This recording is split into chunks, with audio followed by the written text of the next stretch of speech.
Some of us have to just give ourselves permission to do what God has told us to do, what He has put in our heart and souls to do, what He has put in our desires to do. We have to just give ourselves permission to do it, because we've been so conditioned from childhood that, we have to get our chores done. We have to clean the house. We have to clean our room. And before we can, and do our homework, before we can go out and play, before we can have our desserts, before we can enjoy life.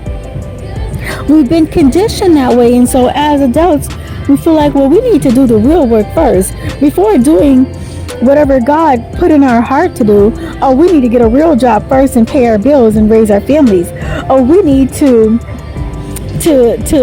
be serious about life before we do what God has called us to do. When what God has called you to do is the main thing. Everything else was the secondary thing. Maybe God had asked you to get a real job. Maybe there was training on that job, building of character because of the hardships on that job. Maybe it was testing you to see what you were capable of and what was in your personality for what God had called you to. But that job was always the temporary job. What God truly called you to is the main thing.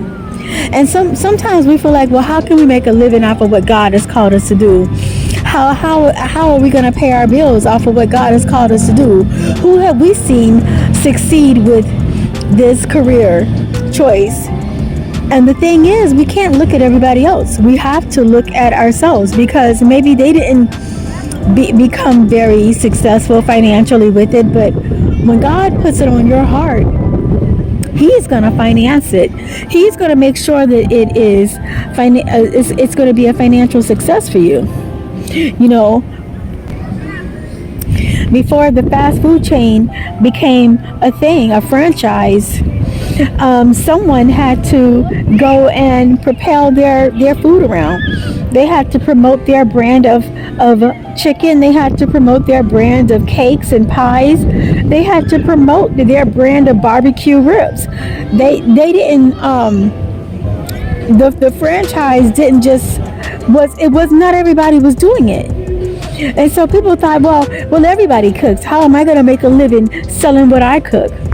Well, God, He's going to open those doors for you and make it a success and make it a franchise, and also allow you to be able to have a testimony to help others to do what God has put in your hearts to do.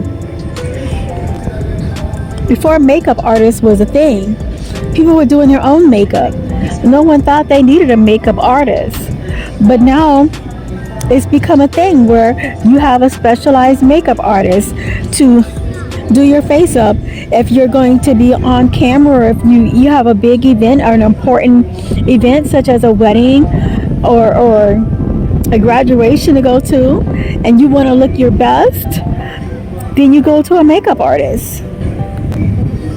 All that I'm saying is that whatever God has called you to, He's going to make it profitable. It may not have been profitable before, but when He puts His blessing on it, it will be profitable for you.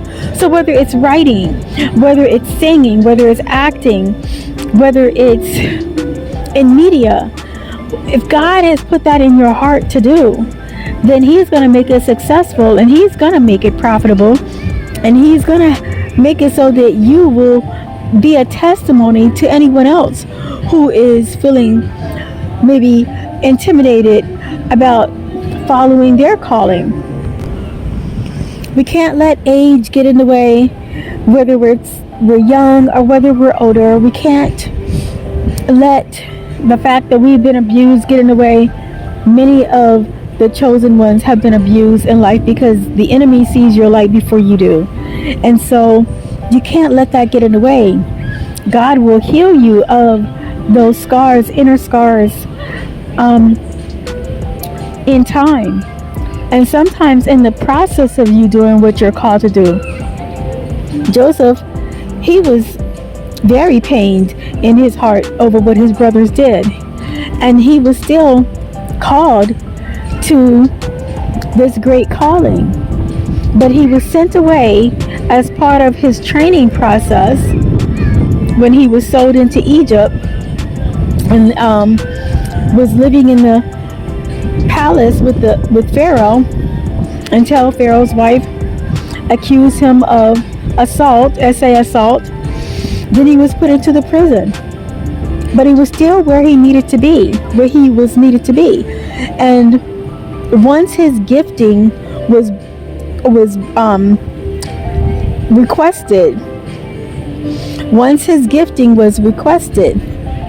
then he was pulled in to the palace, washed up, and he was given the position. So he answered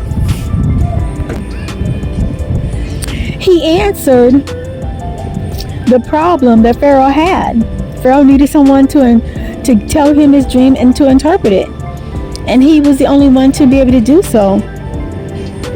And he said, well, you're going to need somebody that's trustworthy, reliable to run this mission.